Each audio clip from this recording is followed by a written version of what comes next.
Good day, my mighty baboon. We are back in our Grim Dawn walkthrough, and today it's time to finish the optional area that we started last episode. The last time we completed the Jagged Waste and the Shaded Basin, and now we are going to go to the Tyrant's Hold.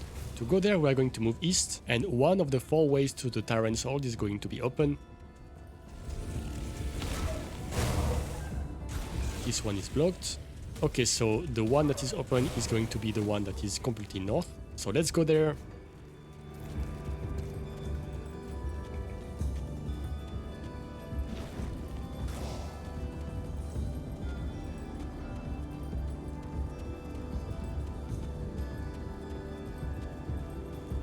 And here we are in the Tyrant's Hold. And what we are going to do here is directly we are going to walk along this wall, and as soon as we can we are going to run north, because here we are going to find a shrine.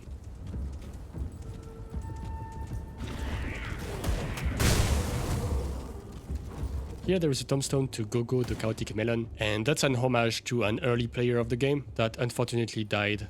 But personally I find that cool that the dev put something in his memory. Let's unlock the shrine. We get the Fiendbinder's hood again, and this boot seems good. A lot of resistances. And the hood, we already know it is no good. And let's spend our devotion point. This star is not the best one. More health is always good, but I mean, there is better. You might have noticed that I did not open the treasure trove, and it's just that we will need a dynamite to open it, and at that level I just think that the content of the trove will not be worth a dynamite. Let's proceed east.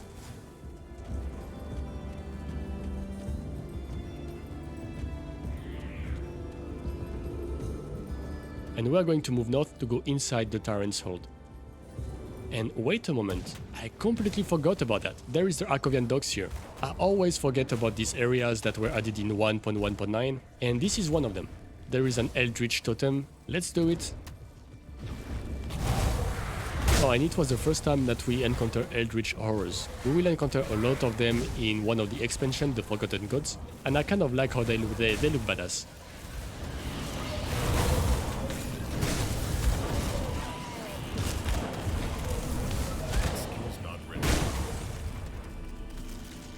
Wow, a lot of items.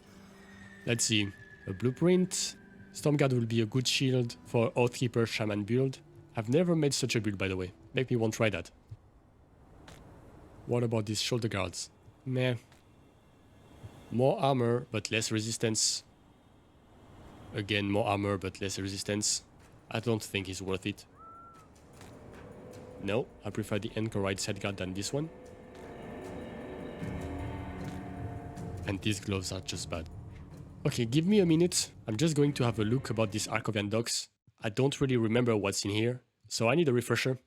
Okay, we are back. I'm first going to move east, because there is a chance that we find an exalted stash here. Unfortunately, there is just a treasure trove. And the other interesting thing that we are going to find here is a boss called Ruthless. He should be a little southwest.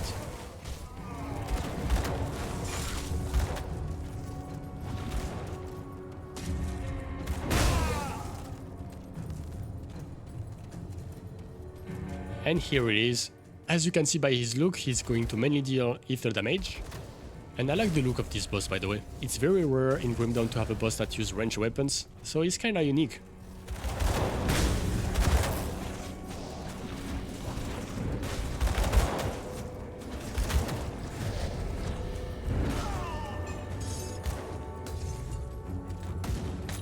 And let's see how this blaster looks like. It looks very niche. Good for a Paladin Arcanist Ether range build. And normally there should not be more to this Arkovian Docks. The only thing remaining I think is a note southwest. Let's just go check. I don't really remember of this area, so it's also going to be a way for me to refresh myself about that.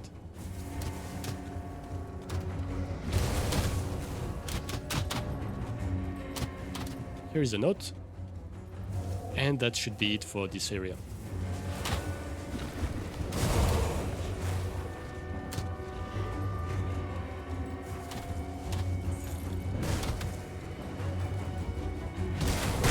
On the right, do you remember at Twin Falls there was a broken bridge?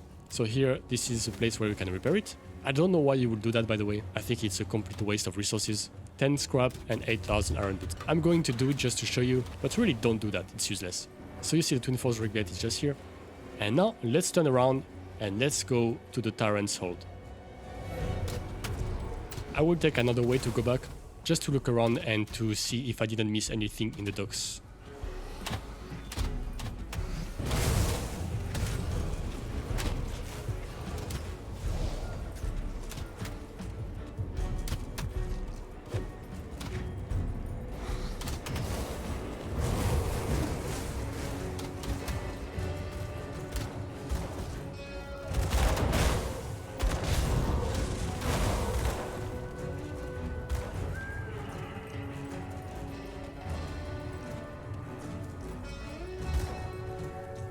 No, that was it. Come on, it seems your French Baboon is too stupid to climb stairs.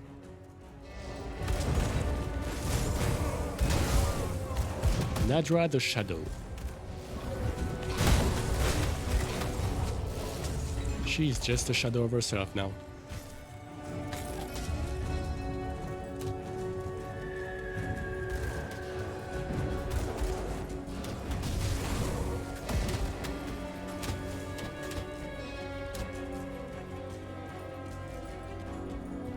Oh, before we go to the hold, I completely forgot that we level up. I'm going to continue to push Siphon Souls. And by the way, we have unlocked a mutator for Siphon Souls, but that's going to be useless for us. It's only useful if you do an Ether build, and we'll also push the Oathkeeper Mastery Bar. Let me also add 1 point into Physique. And it seems we don't have a lot of space anymore. We might need to go back to Devil's Crossing soon. Let's see. You know what, let's go back. I don't want to have to go back in the middle of the Tyrant's hold. So let's teleport back to Homestead.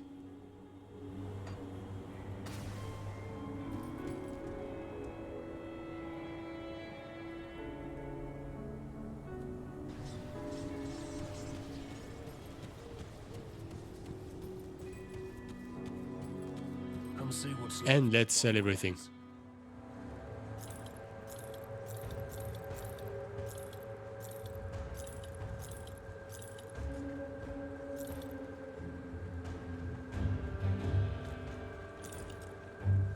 I'm going to keep this one.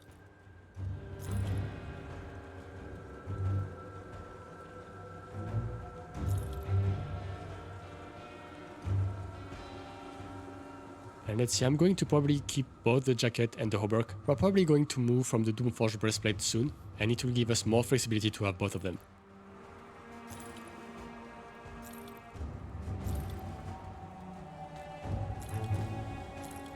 Okay, so these are the 5 items we are going to keep.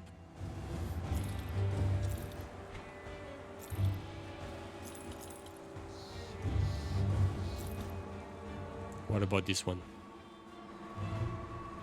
I don't think it's good. And this mentor does not have enough resistance. No. Not enough resistances again. These handguards are less good than the one we have. And let's see, the Gaze of Ungoliaths. That's not for us. We have a few more monsters in frequency. Mogara's one, also the Goddess Ring. But they are both not very good for us.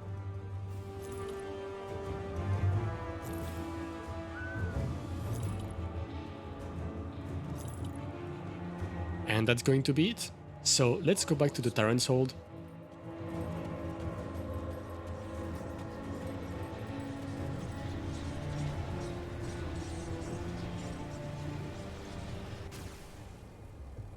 And this time, now that we have done the Arkovian Docks, we are going to enter the hold itself. Inside the hold, it's going to be mainly goblins, and there is going to be a boss at the end that is going to mainly deal bleeding damage. So be sure to have at least some bleeding resistance before you enter, and you should be fine.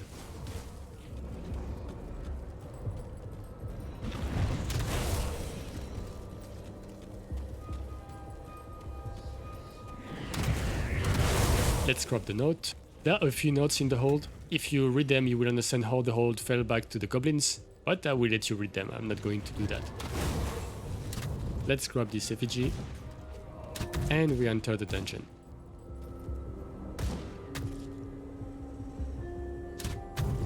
So we got the Unstoppable Mutator. That's a good one for us, because most enemies are going to be slower, and our build do not rely on crowd control, so we don't have any negative effect for us.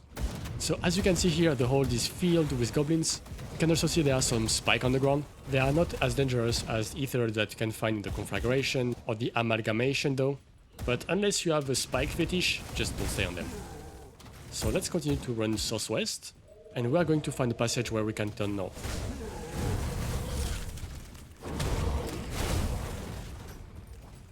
Here it is.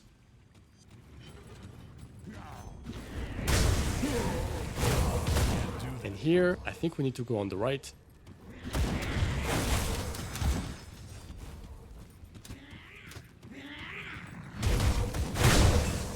Nope, that was not the right place. I should have gone on the left, not on the right. But that's okay. We are not in a hurry. We have all the time in the world.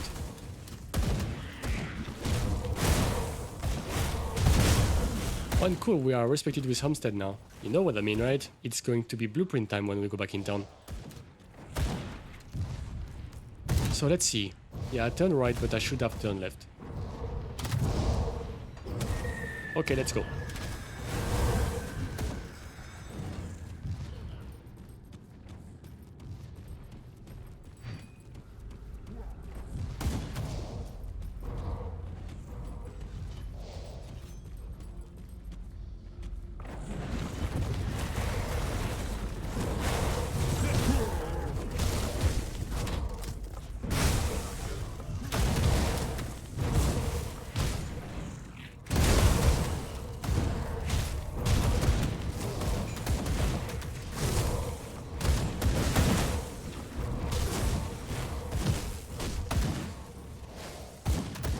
There was dynamite south, so I would like to grab it.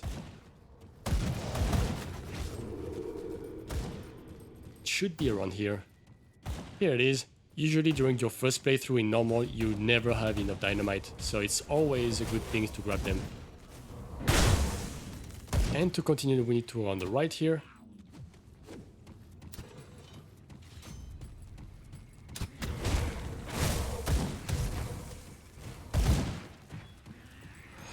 So on the right, that's going to be the exit of the dungeon. But first we enter this room, and this is where we are going to encounter Bloodfeast. He's a nice dude.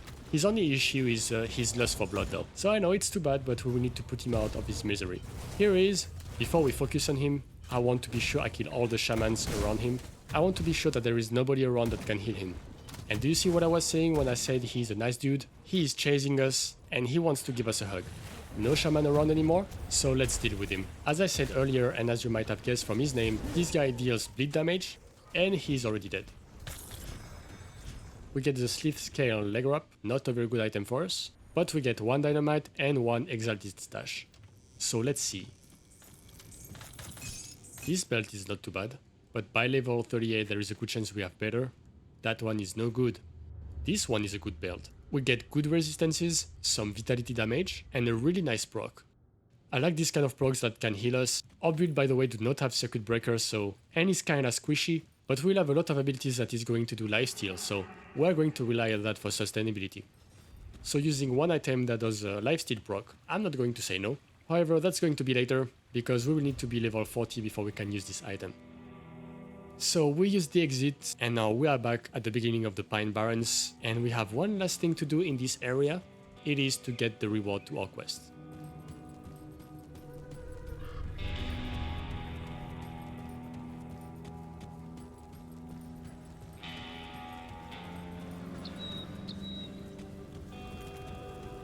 How goes the battle against Bloodfeast?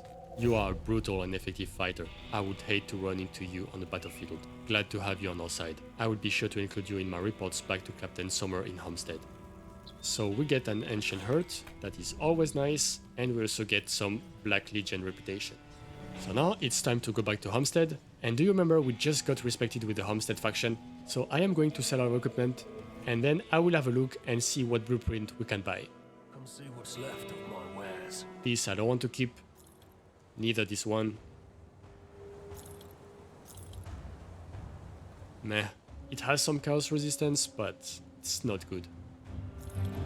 So we just got this one, but it's less good than the epic. That's useless for us. So this epic I'm going to keep, and then now we can go see what blueprint we can buy. Let me just read these 2 notes, and let's have a look. The homestead vendor is going to be just here. See anything you like? And I usually don't buy the equipment at level 35 here, but they have some good equipments. It's just that it's a little expensive. For example, you see this footpad, they have a lot of resistances, but you know, especially at low level, you upgrade your equipment so often that I think it's a waste of money to buy things at that level. They have the harvest ledger that will not be too bad for us. But anyway, our money is better used buying blueprints at that point. The Hysteria relic, a reasonable one if you are a pet caster, probably a necromancer. Leathery hide, useless. I mean, I don't know who would want to craft that. The spine carapace, even though this one is not very useful for us, we're going to buy it. The sanctified bone, so that's a very useful one. 18% vitality resistance and 12% chaos resistance. Very good. And the fervor relic. I could see that used for a primal strike build. Then the bloody whetstone, very good on a weapon for a bleeding build.